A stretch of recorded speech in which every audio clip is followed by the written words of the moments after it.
बहुत स्वागत। कहानी कुर्सी की देख रहे हैं आप। मैं हूं सौरभ आपके साथ। हमारे मेहमान हैं हर्षवर्धन त्रिपाठी जी, विजय त्रिवेदी जी, हमारे साथ सतीश के सिंह जी हैं और समीर चौगांवकर जी हैं। बहुत स्वागत एक बार फिर आप सभी का।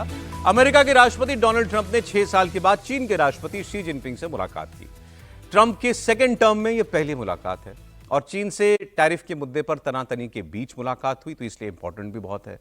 और इस मुलाकात की गंभीरता का आप अंदाजा इस बात से लगाएं कि ट्रंप ने अपने संबोधन की शुरुआत G2 कहते हुए की। G2 मतलब हम और आप, बस दो। जैसे G7 होता है, G20 होता है, ऐसे उन्होंने कहा ये G2 होना चाहिए। मैं मतलब अमेरिका और चीन, मतलब अमेरिका और चीन की दो महान देशों की कैटेगरी एक बना दी उन्होंने अलग से।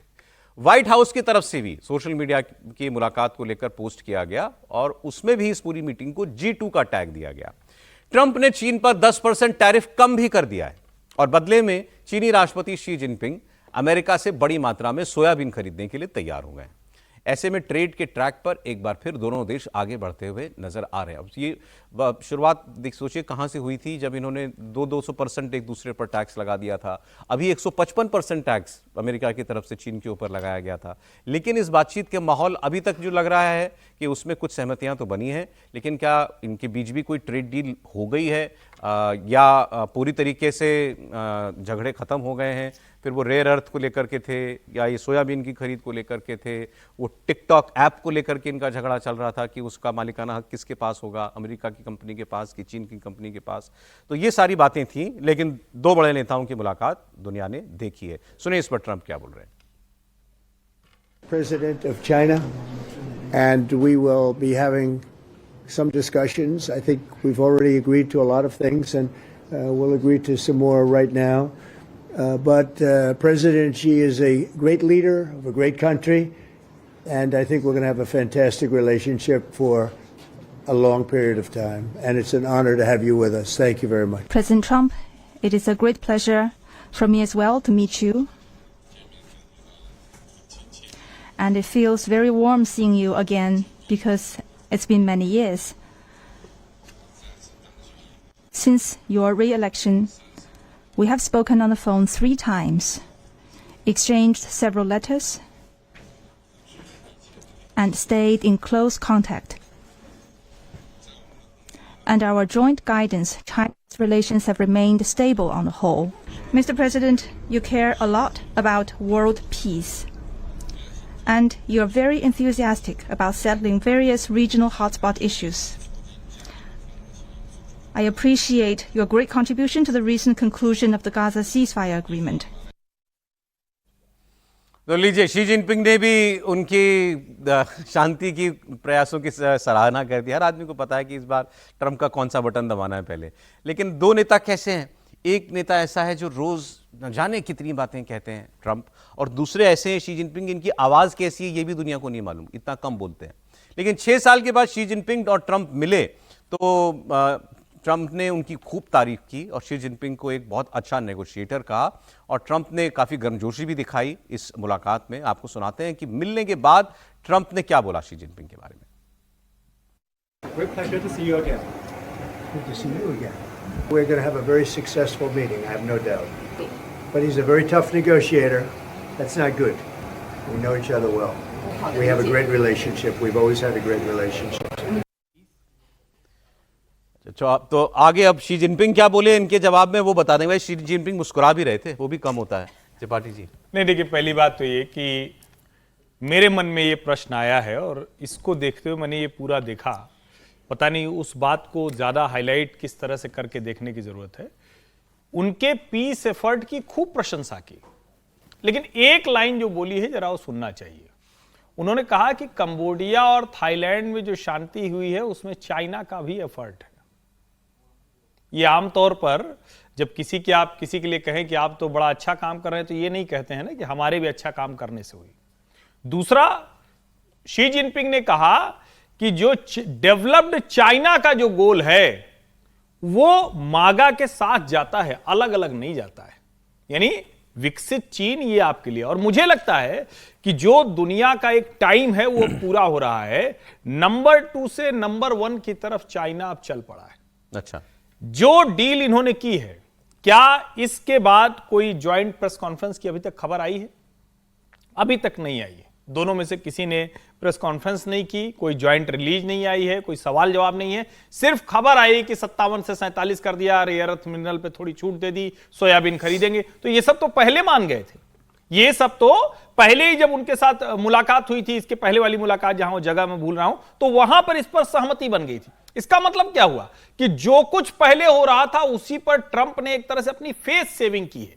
आप जहां खड़े हैं तो फिर फायदा क्या हुआ? इतने दिनों से आप उड़ाइयां चमकाइयां धमकाइयां जो कर रहे थे, ट्रंप की विदेश नीति, ट्रंप की ट्रेड पॉलिसी, ट्रंप की सबको टैरिफ थ्रेट और थ्रेट देने की पॉलिसी, वो पूरी तरह से ध्वस्त हुई है। और सोचिए जरा, जब आप इतनी इंपॉर्टेंट मीट में जा रहे हो तो आप पोस्ट करते हैं कि हमने न्यूक्लियर वेपन को फिर से शुरू कर दिया है, 30 साल बाद उसकी हम टेस्टिंग कर रहे हैं, और उसमें वो लिखते हैं कि यूनाइटेड स्टेट्स के पास सबसे ज्यादा न्यूक्लियर वेपन है, नंबर 2 पे रशिया है, नंबर 3 पे चाइना है। आप क्या समझाना चाहें? मतलब जिससे आप बात करने जा रहे हैं, तो मुझे नहीं लगता कि ये कोई बहुत गुड नोट पे है। दोनों बहुत बड़े देश हैं, दोनों की ताकत बहुत बड़ी है। मतलब 19 ट्रिलियन डॉलर और 38 ट्रिलियन डॉलर ये दोनों का जो कहें जीडीपी है, हम 4 ट्रिलियन डॉलर पर हैं, तो इससे अनुमान लगाइए। लेकिन क्या ये दोनों देश दुनिया के किसी मामले पर सहमत हो पा रहे हैं? कोई ऐसी स्थिति बन रही, बहुत अच्छी पिक्चर तो नहीं दी। मार्केट अभी मैंने चेक नहीं किया, लेकिन मतलब चाइना का मार्केट बढ़ गया, चाइना का मार्केट बढ़ा है सर। हाँ, शेयर मार्केट वहाँ का बढ़ गया, पूरा का पूरा जंप हुआ इसमें। देखिए 2-3 बातें हुई। ये तो क्या हुआ कि अभी प्रेस कॉन्फ्रेंस क्यों नहीं हुई? ये मीटिंग हुई थी एयरपोर्ट पर। ये कल रात को मीटिंग होने वाली थी दोनों के बीच में, लेकिन वो लगा कि समय कम है तो वो रात को मीटिंग नहीं हुई, और फिर तय हुआ कि जब ट्रंप साहब वापस जा रहे होंगे तो एयरपोर्ट पर होगी। और ये नॉर्मली नहीं होता कि बुसान के एयरपोर्ट पर ये मीटिंग ट्रंप और जिनपिंग के बीच में, आप सोचिए 2 बड़े लोगों के बीच एयरपोर्ट पर मीटिंग हुई, 100 मिनट्स की मीटिंग हुई। और अमेरिका और चाइना में आप सोचिए, एक तो हमें सोचना चाहिए ट्रंप साहब के बारे में कि वो रोज हर एक को जहां जाते हैं ग्रेट बोल देते हैं, और अभी तो वो G2 पर आ गए, चाइना और अमेरिका, तो हमारे को कहाँ छोड़ा उन्होंने। तो लगता है कि सिर्फ वो शब्द बदलते हैं, बाकी तो और वो उसी तरह से कहते हैं कि बड़े टफ हैं, बड़े ये और हैं, मेरे और फ्रेंड हैं, और ये सारी बात। और G2 पर आ गए, G2 जैसा तो अभी उन्होंने कहीं कॉम्परेशन। लेकिन एक बड़ा काम उन्होंने कर लिया जिसके लिए वो बहुत परेशान थे अपने किसानों के लिए, कि सोयाबीन को लेकर बड़ा काम कर लिया है। और कल रात को मैं कहीं पर था सरकार के कुछ लोगों के साथ, तो कह रहे हैं कि भारत में भी सोयाबीन पर शायद वो हो जाएगी सहमति। मक्का और सोयाबीन बेचना है इनको। मक्का नहीं ले रहे हम लोग, अच्छा, लेकिन सोयाबीन पर हो जाएगा, जो उनके साथ बात चल रही है। लेकिन सोयाबीन को इन्होंने कर दिया, और रेयर अर्थ पर भी काफ़ी काम इन दोनों के बीच में हुआ है। अभी तो वो डील पर साइन नहीं हुए, क्योंकि वो जल्दी में 100 मिनट की मीटिंग खत्म करके चले गए। अब जब अमेरिका पहुंचेंगे तो उसके बाद वो मीटिंग में होगा। लेकिन ये महत्वपूर्ण है कि चाइना और अमेरिका, हम लोग सोचते थे अभी तो एससीओ की बैठक से हम लोग चाइना और अमेरिका के तब तो लग रहा था दुश्मन हैं, और हम चीन के साथ बैठकर खुश हो रहे थे, और वो दोनों G2 करके। सर, मैं आपको आज की एक और बड़ी खबर जो हमारे हिस्से से जुड़ी हुई है दुनिया के, भारतीय सेना इस वक्त पश्चिमी सीमा पर, मतलब पाकिस्तान की के बिल्कुल ठीक सामने बॉर्डर पर, आज से एक बहुत बड़ी वॉर एक्सरसाइज करेगी।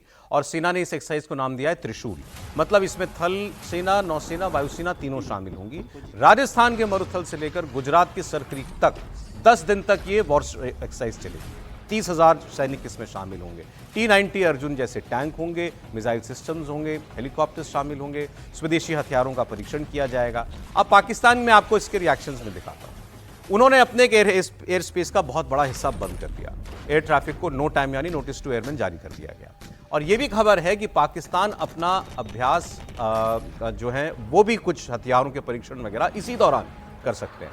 इस्लामाबाद ने कई कमांड्स को और ठिकानों को भी अलर्ट पर रखा हुआ है। अब कुछ एक प्रतिक्रियाएं जो वहां पर आई, एक तो मैं 2 रोज से कम पाकिस्तान के लोगों में ऐसी, उनके एक्सपर्ट्स या मीडिया कर्मियों में ऐसी बात जो है वो मैं सुन चुका हूं, जिसमें वो ये कहते हैं कि इस बार हम प्रीएम्प्टिव स्ट्राइक करेंगे, भारत को मौका नहीं देंगे कि वो हम पर हमला करे। हमको जैसे ही लगेगा कि भारत कुछ करने वाला है, जैसे ये तैयारियां, जंग की तैयारियां कर रहा है, तो हम हमला करेंगे। Things are about to get really hot at Indo-Pak international border, और ये जो नोटम की एक्सपेंशन है, this is a very clear indication. और दोनों साइड्स के ऊपर इंडिया ने भी नोटम जारी कर दिया हुआ है, पाकिस्तान ने भी अब जो नोटम जारी कर दिया है, और एयर रूट्स को अनअवेलेबल कर दिया है अपने नोटम को एक्सपैंड करके। नॉर्दर्न एयर कमांड जो है ऊपर वाली पट्टी के ऊपर भी पाकिस्तान ने, यानी अब इसमें ये चीज याद रखिएगा, जहां पर इंडिया मशक़ें कर रहा था, हमने पहले सिर्फ उस एरिया के अंदर अपना नोटम जारी किया, अब हमने उसे भी एक्सटेंड करके ऊपर को ले गए हैं।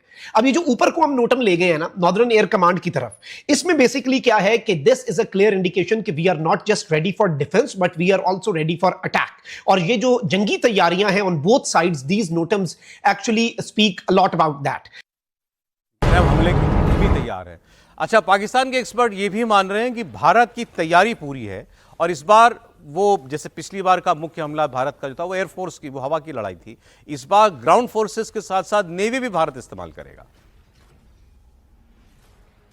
क्रेडिबल इंफॉर्मेशन है कि इंडिया इस वक्त कुछ शरारत करना चाह रहा है और इसीलिए 30 अक्टूबर से लेकर 10 नवंबर तक इंडिया ने अपनी फिजाई हदूद बंद कर दी है और वहाँ पे वो ट्राइस सर्विसेज, तीनों अफवाज जो हैं, बहरी, बरी और हवाई, और उनके साथ मिल तमाम इनकी जो आर्म्ड फोर्सेस हैं वो मिल के एक एक्सरसाइज कर रही हैं।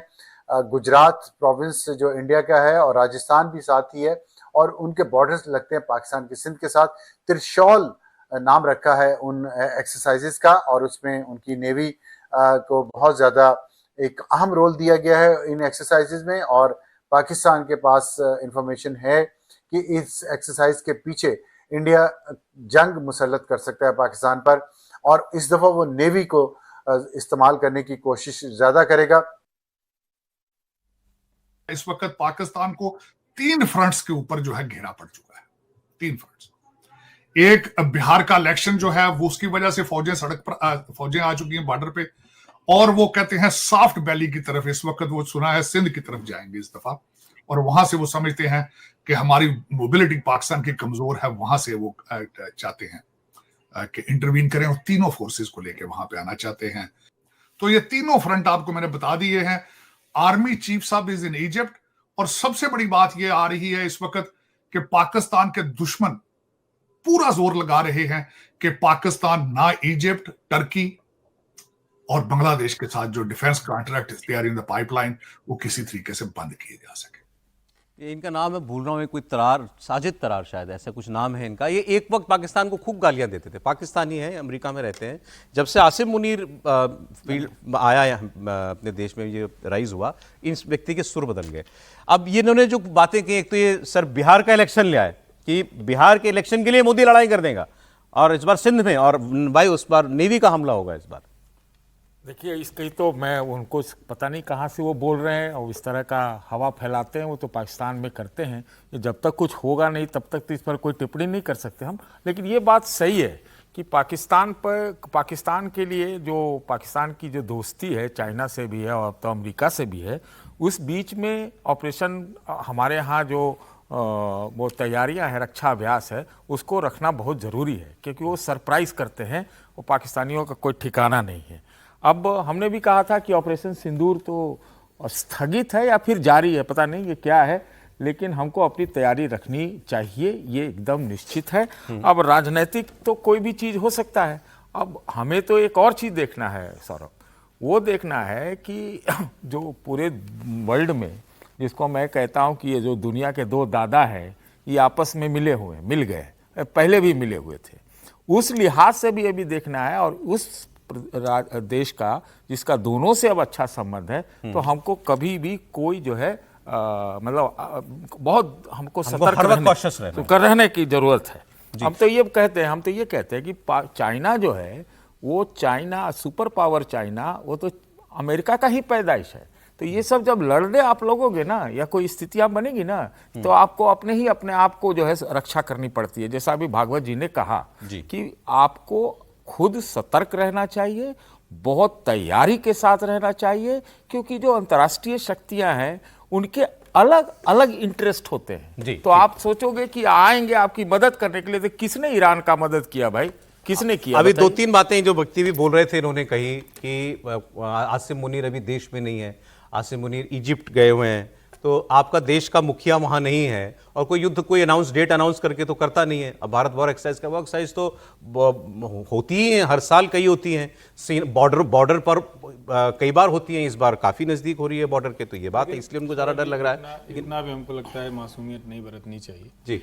कर उन्हीं के लिए रहे, नहीं उन्हीं के लिए हो रही है। थोड़ा भी बौराए, मैं कह रहा हूँ 3-5 किया तो बहुत पिटाई होगी और इस बार गदहक तरह पीटे जाएंगे, समझिए।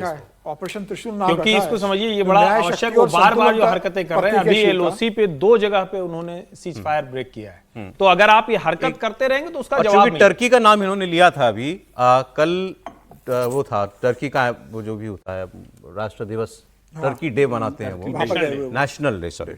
तो भारत सरकार का कोई व्यक्ति टर्की के इस नेशनल डे का हिस्सा नहीं बना।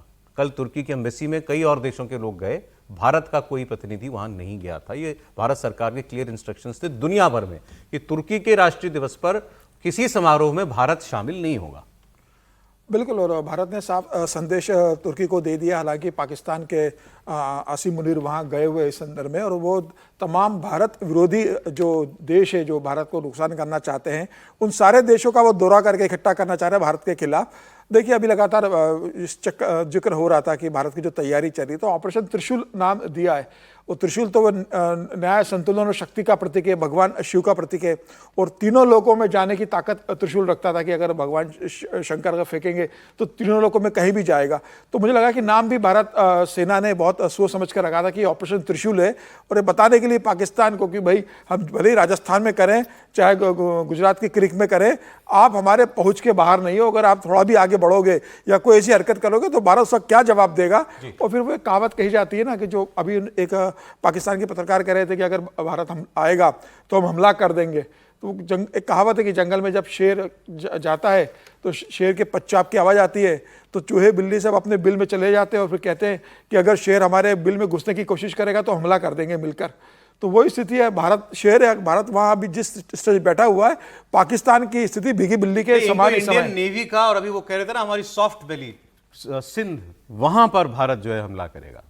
भारत तो कहीं भी कर सकता है। आज भारत की ताकत है कि भारत को बता के नहीं करेगा। भारत ने उनको पहले बता दिया था कि हम आतंकवादी गति जो आपके टारगेट लॉन्चिंग पैड है वहां हमला कर रहे हैं। भारत ने कहीं भी सिविलियन पे हमला नहीं किया, और आज भारत स्थिति में है कि पाकिस्तान के जिस हिस्से में चाहेगा बिना रोक टोक जा सकता है और वह हमला कर सकता है। बताता हूँ जी, मैं इतना ही कह रहा था। देखिए, ऑपरेशन सिंदूर का सबसे बड़ा सबक यही था कि भाई अपने रक्षा नीति में और अपने विदेश नीति में नए ढंग से चीज़ों को देखने की आवश्यकता है। इसकी बात बहुत लोगों ने की है। भले ही हम पॉलिटिक्स में, हमारे देश की राजनीति में ये सब बात इधर छुप जाए, उसको दबा दिया जाए, लेकिन यही एक सबक था। और ये जो ट्रायड का जो ये त्रिशूल हो रहा है ना कि तीनों को मिला के, मैं समझता हूँ नए प्रयोग शुरू हो गए हैं। जैसे कि अमेरिका वाले चाहे बड़ी शक्तियाँ वो अपने ट्रायड को एक साथ रखती हैं, तो हम समझते हैं ये अच्छा कदम है। अच्छा, आप बोल दी टैगलाइन है इसकी, ताकि सनद रहे। अच्छा, पाकिस्तान ये एक्सरसाइज उसलिए है ताकि तुम्हें याद रहे। हाँ, याद रहे। अच्छा, अब याद उसको बहुत कुछ करना पड़ रहा है क्योंकि जो उसका दूसरा बॉर्डर है तालिबान के साथ, वहां भी मामला उसका बहुत बिगड़ चुका है। अफगान तालिबान ने पाकिस्तान की नींद हराम कर रखी है। अफगानिस्तान के साथ शांति वार्ता पर बात नहीं बन पाई, वो पीस टॉक फेल हो गई, और सीज फायर को दरकिनार करके तालिबान लगातार अब पाकिस्तान पर फायर कर रहा है। पाकिस्तान कतर और तुर्की से बार बार बात करता है कि तालिबान को मनाएं, तालिबान किसी की सुनता नहीं। तालिबान के लड़ाके कह रहे हैं कि अगर काबुल पर हमला कर दिया तो इस्लामाबाद को हम धुआं धुआं कर देंगे। अब पाकिस्तान एक टू फ्रंट सिचुएशन की फाइट कर रहा है, और यह भी पाकिस्तानी एक्सपर्ट्स कह रहे हैं कि हमने सारी जिंदगी तैयारी अपनी भारत के साथ लड़ाई के लिए की, लेकिन अब जब दूसरा मोर्चा खुल गया, जिसके लिए हम बड़ा खुश हो रहे थे कि यहां तो तालिबान आ गया, ये तालिबान तो हमारा ही है, ये तालिबान को तो हम चलाएंगे, जैसे हम कहेंगे वैसे करेगा। अब वो तालिबान की वजह से आपको दोनों मोर्चों पर सेना लगानी पड़ रही है। जो अब कहा जाता है कि जो दूसरे के लिए ख्वाहिश करो उसकी तैयारी खुद भी रखो, तो ये बड़ा खुश थे कि बांग्लादेश में अस्थिरता आ गई तो हमको टू फ्रंट के लिए, या चीन के साथ तो हम ऑलरेडी रहते हैं तो हमारा 3 फ्रंट हो गया है। अब उनको खुद को टू फ्रंट वॉर जो है झेलनी पड़ रही है। और पाकिस्तान यहाँ तो फिलहाल शांति है इनके ईस्टर्न बॉर्डर पर इंडिया के साथ, वहां तो वो बॉर्डर बड़ा हॉट है इनका, ड्यूरेड लाइन वाला। अच्छा, इनके जो रक्षा मंत्री हैं, लेकिन वो आदमी, उसका कोई जवाब नहीं, वो कुछ भी बोल सकता है, ख्वाजा से। अब उसने कल कहा कि हमको जरा सा हिस्सा इस्तेमाल करना है अपनी सेना का, तुमको वापस गुफाओं में भेज देंगे और फिर दुनिया देखेगी नजारा कैसे तुम दुम दबा के गुफाओं में छुपने के लिए जाते हो। तालिबान के लिए कह रहे हैं, लेकिन सोच में ही जो है मजहब कैसे घुसा हुआ है। वो क्या बोल रहा था आदमी कि तालिबान वाले अभी इंडिया गए थे और ये वहां मंदिरों में भी गए, एज इफ कुछ ने कोई गुनाह कर दिया हो। वैसे कोई मंदिर नहीं गया यहां आके, और तालिबान का आदमी क्यों, तालिबान का विदेश मंत्री क्यों मंदिर जाएगा? बट ये वो अपनी ऑडियंस के लिए बोल रहा है, अपने देश के लिए, वो अपने ऑडियंस के लिए ही बोल रहा है। लेकिन मैं एक बात समझ आई, जैसे वो बात कर रहे थे, मतलब अभी भारत का तो कोई इन्वॉल्वमेंट नहीं है इस सारे मसले में जो लड़ाई हो रही है, लेकिन उनको ये समझ में आ रहा होगा कि जो प्रॉक्सी वॉर वो भारत के खिलाफ चलाते हैं, उसके क्या मायने होते हैं और उससे लड़ना कितना अलग तरीके की लड़ाई है। भारत जो है 2 फ्रंट वो 3 फ्रंट वो तो लड़ ही रहा है। वो चाइना के साथ भी एक साथ तैयारी में रहता है, पाकिस्तान के साथ भी और बांग्लादेश के साथ भी, जो अभी बांग्लादेश के साथ नहीं हुआ, लेकिन वो 3 फ्रंट चल रहा है। पाकिस्तान के लिए, पाकिस्तान को पहले भी मैंने जिक्र किया था कि पाकिस्तान के पूरे जनमानस में, आवाम में केवल एक ही दुश्मन है, हिंदुस्तान, इंडिया। और उनकी फॉरेन पॉलिसी, उनकी डिफेंस पॉलिसी, सब कुछ इस पर रहती है। और अफगानिस्तान के जनमानस में भी एक ही दुश्मन है सर, हाँ, पाकिस्तान। नहीं तो वो उनको नहीं लग रहा था पहले, तो वो अब अचानक ये सारा झगड़ा खड़ा हो गया, तो इसलिए उनको ये लग रहा है। बल्कि वो समझ रहे थे कि जो तालिबान है वो भी भारत के खिलाफ ही, अरे बड़े खुश थे कि जिस तरह से तालिबान की सरकार आई और वो सारे मसले पर भी। अब उनको ये बात समझ में आ रही है कि ये नहीं है, लेकिन अभी वो मतलब 2 रिलीजन 2 नेशन थ्योरी, अब ये तालिबान के साथ कौन सी 2 नेशन थ्योरी चलाएंगे अब मुनीर साहब? मैं थोड़ा सा हैरान, ये जो बातें कैसे ख्वाजा आसिफ जो बातें करते हैं रोज, जो जिस किस्म की तालिबान को लेकर स्टेटमेंट देते हैं, ये तो प्रॉक्सी है, इसको इतना मारेंगे खत्म हो जाएगा, मतलब as if he wants war, ऐसे चाहते हैं कि ये चलता रहे। ये केवल यही बातचीत करते हैं या अंदर भी कोई बैठक भी करते हैं अपनी डिफेंस को लेकर? मुनीर दफ्तर ने बुला के घंटों में खाता होगा। सिर्फ नहीं बदला है, ट्रम्प से बहुत मिल रहे हैं, तो इसलिए डिफेंस नहीं है, वॉर मिनिस्ट्री ही है। अच्छा, बोलते रहना है वो सब। समीर जी के पास एक इंटरनल खबर है जो तुर्की में जो इनकी और अफगान तालिबान की जो मीटिंग चल रही थी उसके हवाले से। मतलब बेटी की जो बैठक है वो इस स्तर पर हुई कि वहाँ पाकिस्तान के जो अधिकारी गए थे वो उनके साथ, मतलब उनको माँ बहन की गालियाँ और उनके साथ बदतमीजी से पेश आया। तो उन्होंने कहा भाई यहाँ बातचीत करने आए हैं, आप अपनी भाषा का इस्तेमाल सही करें। तो उनके साथ गाली गलौज की, मारने की धमकी दी और बीच बैठक उठकर चले गए। तो इसके ऊपर अफगानिस्तान भी हैरान कर रहा है, जिसने जो मध्यस्थता की कार्रवाई थी वो भी इस बात पर नाराज है कि भाई यहाँ बातचीत करने बुलाया था, आपको यहाँ पर दादागिरी और धमकी देने के लिए बुलाया था। ये बहुत अच्छा हो रहा है, इतना बढ़िया हो रहा है जिसकी मैंने कल्पना नहीं की थी। जिस तालिबान से कोई पार नहीं पाया, अगर अंदर खाने भीतर ही कुछ भारत के साथ उनकी कुछ दोस्ती हो जाती, इससे बढ़िया क्या होगा? भले वो आतंकी ही है, लेकिन आतंकियों के खिलाफ अगर आतंकी लगाया जाए तो इसमें क्या हर्ज है? नंबर 1। नंबर 2, मैं ऐसा समझता हूं, मेरी ये टिप्पणी है कि 1971 में जो पाकिस्तान के टुकड़े हुए उसके बाद ये सबसे बढ़िया चीज ये हुआ है कि तालिबान जो है और पाकिस्तानी जो है आपस में भिड़ रहे हैं। और ये तो हम लोग सब इतिहास में जानते हैं कि वो अफगानियों से पूरे इतिहास में वहां पर कोई पार पा ही नहीं पाया।